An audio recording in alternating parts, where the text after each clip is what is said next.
In just 2 weeks, Rise of Skywalker will hit theaters. In anticipation, I've been reviewing each of the Star Wars episodes in release order. This is part 6, so we're talking about Revenge of the Sith.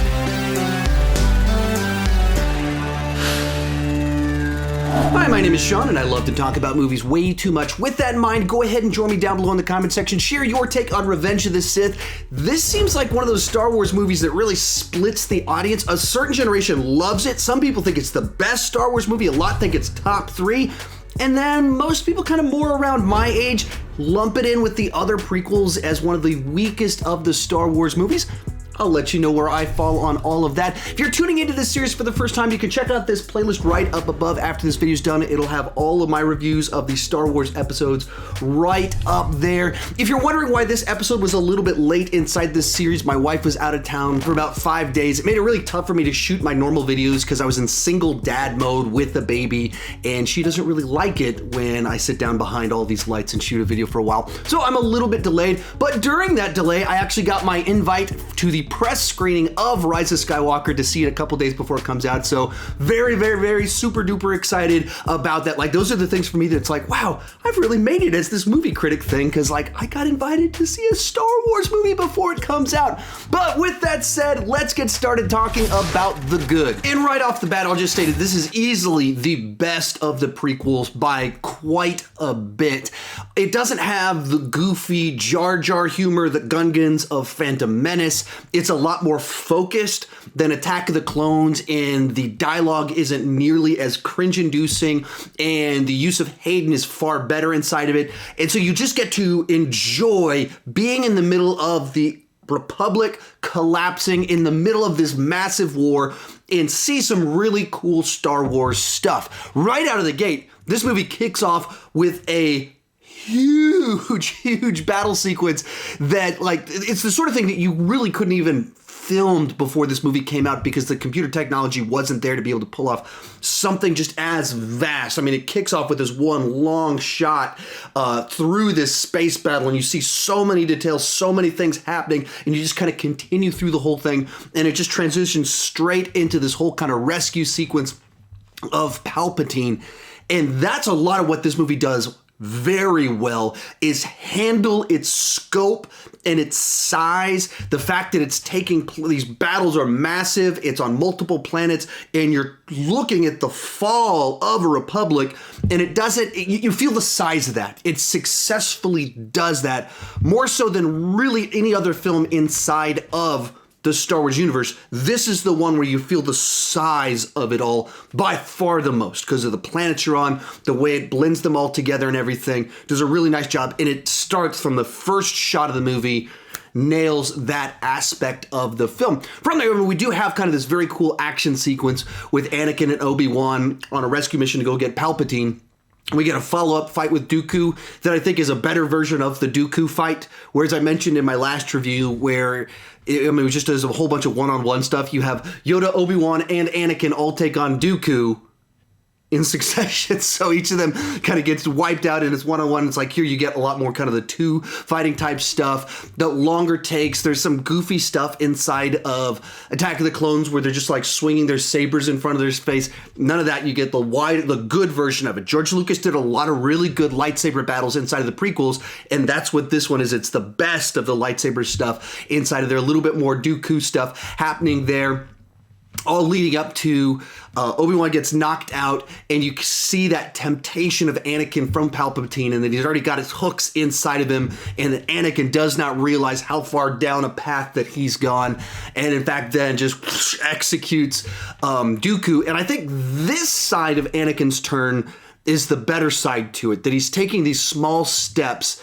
and being tempted by little deceptions, little lies, where it's compromising his true value set, or the Jedi value set, in order to do something that's a good thing, removing Dooku, removing the threat, but doing it in a bad way, doing it in an evil way, and not trusting good things will happen, all that. I think that's the better side to the transition. I'll have more thoughts on that when we get into the negative, his transition. But this scene right here, I think, was a really nice one. Sometimes always just because seeing Ian as Palpatine and just kind of transitioning between Palpatine and Darth Sidious and just the darkness inside of it, I think a lot of that is just a whole lot of fun to see inside of this. The rescue continues on, and we get introduced to General Grievous and a bunch of his kind of droid with saber type things, so kind of more big, gigantic action inside of it. Grievous is a fun change of pace in the side of the Star Wars universe as kind of this cyborgy creature thing that's using lightsabers. He's not Sith, he's not a Jedi, not really a Force user, he just has lightsabers and he studied them. It's kind of an interesting concept inside of it, what they did with all of that. And I've seen the Clone Wars, people ask me, like, have you seen this Clone Wars? Have you seen Clone Wars? You would know this is better. I have watched through it. I haven't, like, intensely. It's not my childhood. It's not this show that was, like, a major part of my life. I technically have watched through every episode at some point in time. So I know a little bit more about it, but it's not one that I was super invested in. I probably will rewatch it pretty soon with my son, who is absolutely all into the Clone Wars. So that'll be pretty fun. Anyway, I'm on a rabbit trail right now. So another big rescue sequence with him, and you see inside of this the tension with Anakin as he's carrying Obi-Wan. Palpatine's like, leave him behind. And Anakin is like, no, I'm not going to leave him behind. And so you see he'll kill Dooku, but he won't abandon Obi-Wan just yet. He's kind of torn. He's not full evil. He hasn't dropped all of it. He has his loyalties. And at the same time, there's things that he will compromise on. That's the fun tension inside of this one. And then we get outside, the rescue is complete. Actually, I'll say this real quick. This rescue sequence is probably a little bit too long. It's like 25 minutes long into this movie, so probably could have been a little bit shorter. Normally I don't say that about action, but this is a pretty long sequence inside the movie, so that probably could have been just a little bit shorter because you feel exhausted and you're 20 minutes into the movie. So we get out of it, and some of the other great things about this movie is that it balances out that relationship between Obi-Wan and Anakin a lot better. And you see the great friendship as Obi-Wan insists that Anakin be the hero, and Anakin's like, no, man, you're a hero too. And they're having this back and forth, and you can see the actual good rapport. Attack of the Clones, we got just a little bit with them, and then we split the two of them off, and you just have Anakin complaining about Obi-Wan, and you're like, oh, this guy's the worst. Obi-Wan is the coolest. Why is he whining about him so much? He's part of the rescue operation. He's the reason you get to be a Jedi. Why are you complaining? And you see the good banter between them, the good rapport, and so it balances them out. It makes Anakin much more likable. As soon as you're someone that just is very gracious towards other people and friendly, you become more likable. And therefore, this movie kind of helped bring Anakin back into the fold of people that, we actually want to enjoy being around and his presence and all that fun stuff. So I love that little banter between them. Even the sequence where he's like, no, of course we're not going to leave Obi-Wan behind. We're going to rescue him. No, Palpatine, what are you talking about? We all die, or whatever the line is, a very old Englishy type line about all of our fates are sealed together or something like that. That's the stuff that you go, oh, they were great friends. That's the stuff that I needed more of in Attack of the Clones. And it did it really nicely. So then it kind of moves on to the first section of the middle of the film, where you have all the different tensions kind of being established, where you discover Padme's pregnant. Anakin is afraid that she's going to die. Anakin gets a promotion, and he's going to be this kind of middle person between the Council and Palpatine, but he doesn't get that full title, like, who's ever been on the Council but not a knight. Do you see all the tensions built inside of it? I think it's kind of a mixed bag here of kind of ideas that kind of happen here, because I think they like the idea that Anakin realizes that they're putting him in a weird spot, and so they're compromised. And so he's torn between these two people that he respects, Palpatine, and he's being influenced by him, and they got his hooks on him. And he's seeing the Jedi, who are the people that are claiming to have the moral high ground and violating their morals. That's hypocrisy, and that looks far worse than the person who's being conniving but has never claimed to have a moral high ground.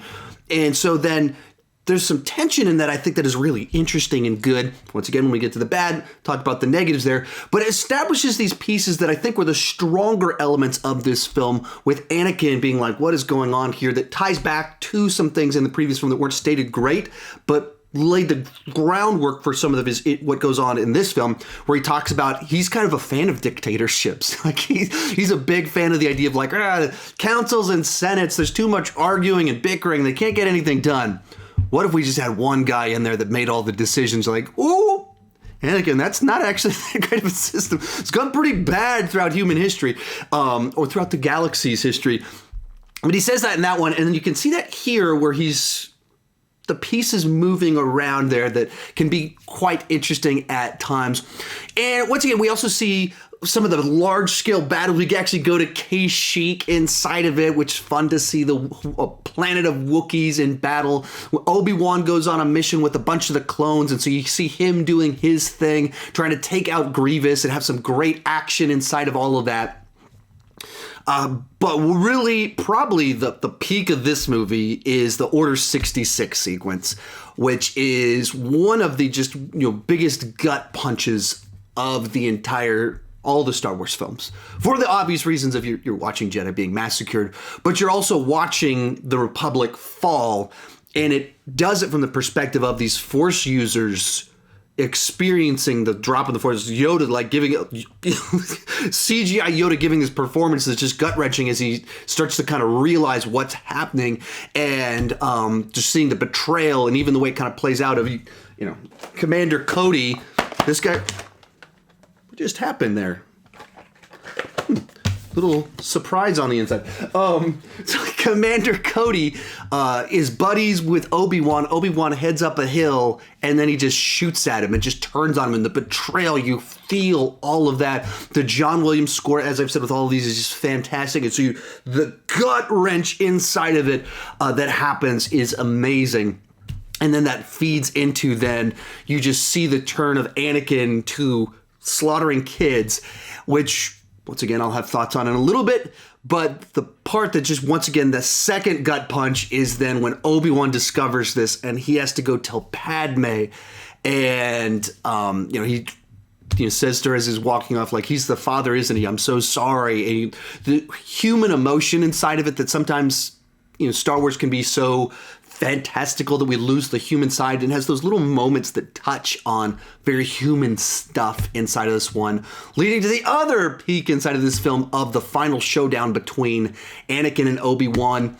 Another one that might go on a little bit too long when they're all on lava and stuff and floating on things. It's okay, this probably a little bit took this a little bit too far. We're getting a little bit too video game and cartoonish with this. But when it's just these two passionate Jedi at the peak of their game, giving everything that they have to stop the other person. Very cool stuff. I mean, they were talking about not Anakin. Anakin is a made up character. Hayden and Ewan both were talking about in interviews and everything how they spent 3 months choreographing, practicing this thing to just absolutely nail it and make it the most vicious, fast lightsaber duels that could ever be put on screen, and it's just these two actors doing it. It's not stunt guys you're seeing these guys actually get involved in it. They committed to it. And as I mentioned with Phantom Menace, some people don't like how choreographed these fights are, and it's they know where they're swinging and everything, and it's just like a dance move.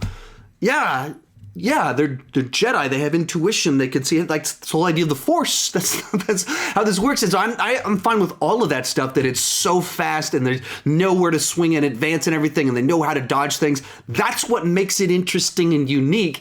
And this is them going all out, and how can we just make this as fast and smooth and fluid as it can be, as they're going all out as these guys in their prime, and you see it. They put it there up on the screen. And once again, also another gut punch inside of it to see these guys that, as we were talking about earlier in this review, you saw the good friends, and even the last, I forgot to mention this, the last scene of dialogue between them before they kind of split their two ways, and Obi-Wan goes after Grievous, and Anakin is left behind and ends up with the Palpatine stuff happens. The last dialogue where Obi-Wan's so proud of him and just so optimistic about his future, and then it turned sour afterwards. It didn't quite go that way.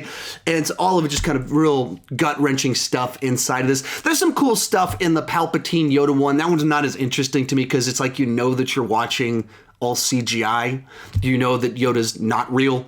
And you know that, they're Ian McDiarmid, what was it? He's not actually doing backflips and stuff. It's a little more cartoonish to me. I like it when I really believe that I'm watching humans do something. So Anakin and Obi-Wan, that's a friendship, those two friends battling each other to the death, that's more potent than, two people that are bad guys, but they didn't even know that they were bad guys like this until like 5 minutes ago. So it's a movie that has some really great high points, really fantastic stuff and potent things inside of this movie.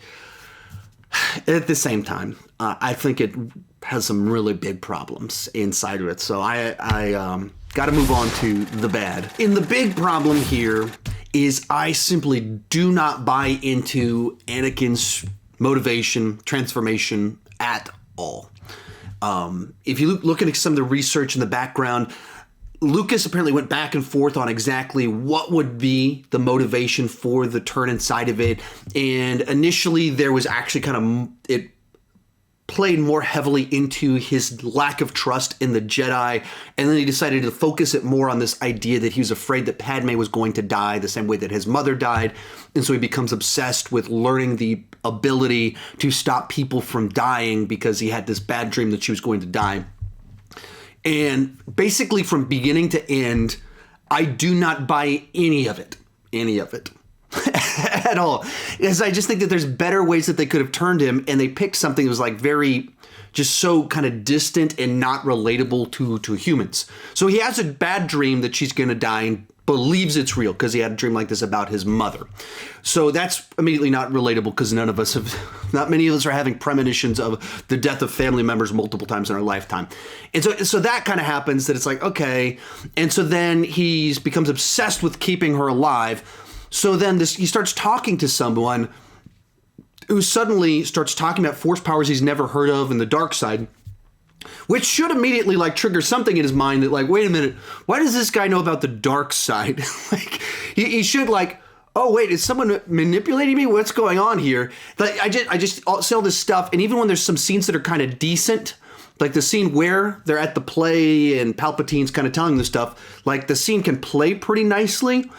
But if you just kind of step back in the context of the movie, I just like see it and I go like, what? At no point in time does Anakin step back and go, is this guy just the guy screwing around with everything? There's been like 10 years straight of weird, mysterious stuff happening that led us to this war.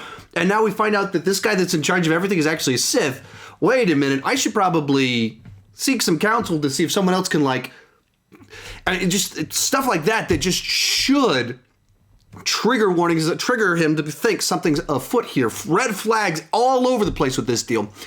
And then it plays through, and they play a little bit of the stuff where he's he's added to the council, but he doesn't get the full knight title, and he's frustrated about that, which in and of itself makes Anakin seem ridiculous. It's like, wait, you were just given something no one else has ever gotten before, and your only thought is the one thing you didn't get inside of it, that you just didn't get it yet? Like that's makes you just entitled and awful. Like it makes him unlikable inside of it. And so, but it doesn't seem like it's something that makes him feel like he's been betrayed because he's still been given something. So you don't like buy his motivation. You just think he's the worst. Like what is wrong with this guy that he's so entitled to everything?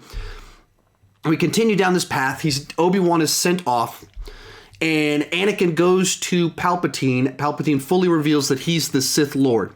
Which at this point in time, Anakin, once again, red flags. Wait a minute, suspicious stuff. This guy's manipulating everything. I wonder if he could be using those force powers of his to put thoughts in my head. I wonder if that... And it like these basic sort of thoughts happen. So then, in the span of 10 minutes of the movie, he goes from let's warn Mace Windu about all this to he's killing kids. It's like 10 minutes later, 12 minutes later in the movie from... gotta stop the Sith to kill kids. That's a pretty big transformation. That's very quick. Doesn't feel entirely earned. So Mace Windu goes with a bunch of Jedi to go confront him. And then you have this sequence that plays out that is 3 Jedi, I think, 2 or 3 Jedi are just wiped out instantly by Palpatine. He like spins over in a circle and they're like, the Jedi like whirs back with his arm and he just stabs them and you're like, how crappy is that Jedi right there that he didn't see that one coming? He just stood there while he got killed. When there was 4 of these guys, Palpatine's able to take out multiple in a row, and then Mace Windu decides to be good at this. It's just a pretty badly staged scene. So Anakin's like, wait, he can't be arrested. I need to make sure that he saves Padme. So he steps in. It becomes very clear that He's a manipulator, a liar that's trying to take control himself, which in and of itself undermines the whole idea of the Jedi are trying to take control, because you're watching someone that is doing that has lied overtly. And all of these suspicious things the Jedi have been doing have now been validated. They're like, we didn't trust this guy because he's a Sith megalomaniac. That's why. And so you're watching Anakin, and once again, all the red flags, and he ignores all of it because he had a bad dream. He's like, no, I can't let her die, which just feels so distant. Like, I can't relate to that. It seems like I can't relate to a guy that can't on any level be like, maybe before I make definitive decisions here and start killing kids, let me step back for a second and stop and think about, could this guy have been manipulating me all this time, which he obviously has been. So Anakin goes along with it, cuts off Mace Windu's arm, lightning hands, shoots Mace Windu out the window. And instead of Anakin being like, oh crap, I just betrayed the Jedi Order and this guy is evil, let me rethink my life decisions, immediately pledges himself and becomes Darth Vader. I just don't buy it. Like, I get it. I don't see the pieces fitting together there of like the journey that he's on. All I see are these big gaps of like, why didn't he, what is he thinking? How's this happening? Because it's just not a believable one. But more importantly, the reason that it doesn't connect for me is that it makes Darth Vader just an idiot that got duped. Like, all of us know he got duped by this guy that just lied to him, manipulated him. Darth Vader isn't a true believer. Darth Vader isn't this great villain that thinks what Anakin was saying before, that we need someone that can bring order to the galaxy, and I believe it's the Emperor to do this, and through might we can control the chaos of the universe and stop these wars. It's nothing like that. There's a bunch of things you could have done where Darth Vader thinks that he can be the best person to run the galaxy, and so he's going to help Palpatine, and he's going to take him over, and he'll be the one that reigns and makes a prosperous universe. No. He got duped through bad dreams into believing that his wife was going to die, and then he turns into a psychopath murderer of children, and then he's kind of responsible in part for his wife dying. He was duped the whole way. He was lied to. He was tricked. He was manipulated. That knocks down Darth Vader for me. It makes him less interesting. And that's where, for me, this movie, where people are like, oh, it's the best one, Order 66, that final battle, it's so emotional. Right. But the whole middle act of the movie, the most important thing of this trilogy, Anakin's turn, they fumbled it. He dropped the ball. I think Lucas just failed the most important thing about these movies. And it's not a terrible movie. I don't think it's a bad movie, but it's a movie that dramatically held back by failing at the most important thing it needs to do inside of the film. I just don't buy it at all. I've had people try and argue with me about it in the comment section. I just don't see it. I don't see it. These pieces do not fit together for me at all. And it holds the move back quite a bit. And there's some other kind of nitpicky type stuff. I've touched on a little bit. Anakin's whining about being on the council but not getting the Jedi Knight. The passage of time in the movie is very unclear. Because you start it, you have our battle, and she's like, I'm pregnant. And then the movie ends, and we've got babies. So assuming things run remotely similar to the way they work on planet Earth here, the movie takes place over the span of almost a year, over 6 months, certainly.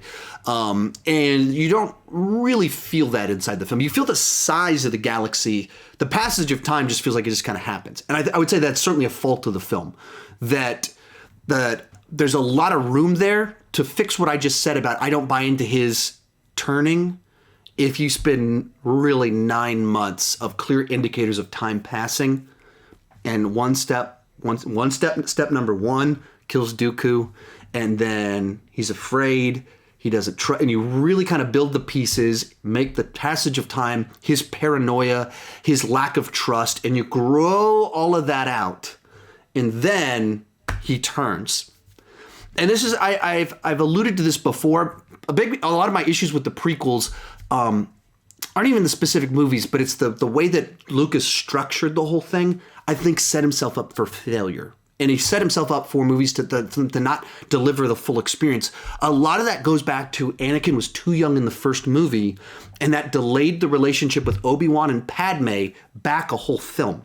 And so if Anakin and Padme were basically dating in movie number 1, and Anakin is on Tatooine with Obi-Wan instead of Qui-Gon, and they're becoming friends there, and you see the friendship there, and then in movie 2, The Clone Wars have already started. They start at the end of Phantom Menace. So you have the war movie of Attack of the Clones, and you have Clone Wars, the movie right there, and she's pregnant inside of that film, and you put Anakin's pride. Anakin starts to see the inconsistencies inside the Jedi, even to make a connection some of you guys won't even like, but some of the stuff that Luke talks about in Last Jedi, you kind of put some of that into this film of like those really good observations. You bring up the fact that the Jedi are using a clone army. The Jedi have decided to commission the growing of sentient beings for the purpose of being killed. A slave army of soldiers to die so that they don't have to die. That the Jedi did that. That's an evil thing that's not talked about in Star Wars in the films at all. You have him notice that, like what kind of Jedi claiming to be the peacekeepers, and then they're growing sentient beings to die. And then you have all that kind of happen over the span of the Attack of the Clones. And so then when you have the turn here, you've seen Anakin for a very long time. His greatness, his friendship, the romance, and then you see him just seeing a torn galaxy of competing value sets, and suddenly you see something appealing about Palpatine that's saying, we're going to bring order. We're not going to have all this chaos. We're not going to have all the wars. We're not going to have these Jedi claiming their high ground and then creating an army of clones to die. He's going to Palpatine will end the war, and he's going to bring order to the galaxy, and he's going to do it better. And he becomes a true believer. I think all of that just ties things together a lot better. Now, it's a lot easier to analyze something that's already created and tweak it that once it's been completed than it is to write from scratch.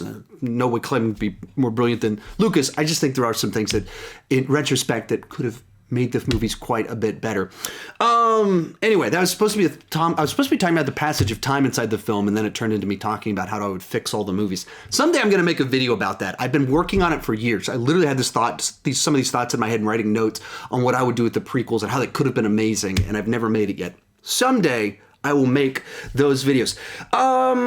Couple more things. The death of Padme is an embarrassment. Like, to insane degrees.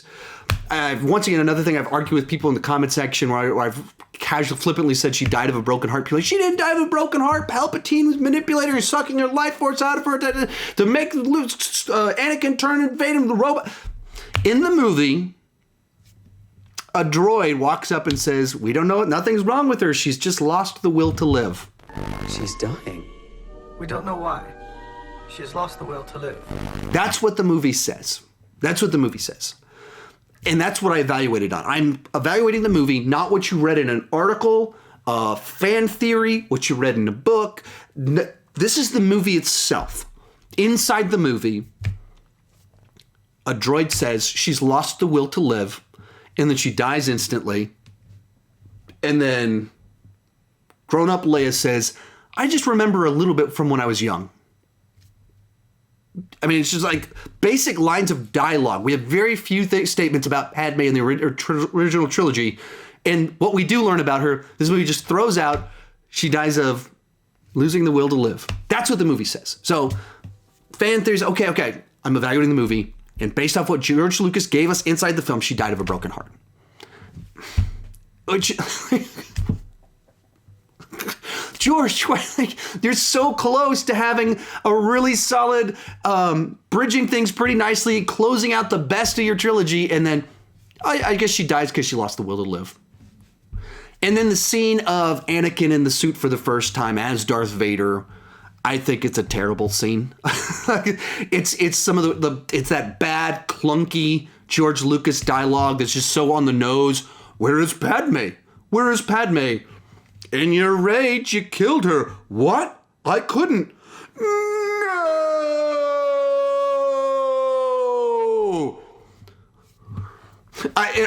This is my own immaturity. When I saw this movie for the first time in the theaters with my buddies, we started laughing out loud when he goes, no!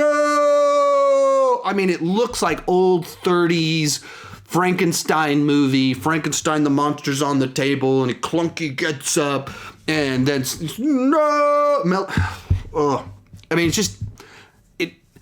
I don't think it's a good scene in general, but when you take Darth Vader in the costume that we've seeing him in the original trilogy behave a certain manner with a certain level of restraint and things like that, and then you just do something so cartoonish, so melodramatic with him where he's screaming no with the hands out, it pulls you out of the movie. Like, it's very distracting, it's goofy, it's weird. You see him in the suit pining over a girl, all of it just, it's a weird thing to do, and I just don't even think it's a good scene. And so it's frustrating for me because there's so many things about this movie that are really good, and it does so many things really well, and then it's the most important things about the film that I feel like it drops the ball on, and that's that Anakin arc, closing out the Padme arc. And I just see that stuff and I go, oh, why, George? Why? How? Come on. You laid the groundwork for a better transition for Anakin in your movie and you didn't do it. You said stuff about Padme and then you didn't do it. So, frustrating. Very, very frustrating. Real quick before I give you my final score, tell me what you thought down below in the comments section. I know a lot of you disagree with me. A lot of you love this film. And I've had all kinds of people tell me that I just have original trilogy biases because of my age or something like that. Those aren't responses to my arguments. I feel like I'm being very balanced. I've had so many discussions in the comment section where people just tell me I'm a prequel hater or something like that, which is just not the case. I have my reasons I don't like them. And if you want to respond with reasons, arguments, let's do that. Any name calling, I'll just block you from the channel. I don't really enjoy toxic fandom. So we can have lively, we could disagree passionately. If you're a jerk, just go somewhere else. And once again, if you want to see the rest of the videos in this, there'll be a card at the end of the video with all the rest of my Star Wars movie reviews. Without question, this is the best of the prequels. The action, the scope, the size, the big emotions, all fantastic elements of this film.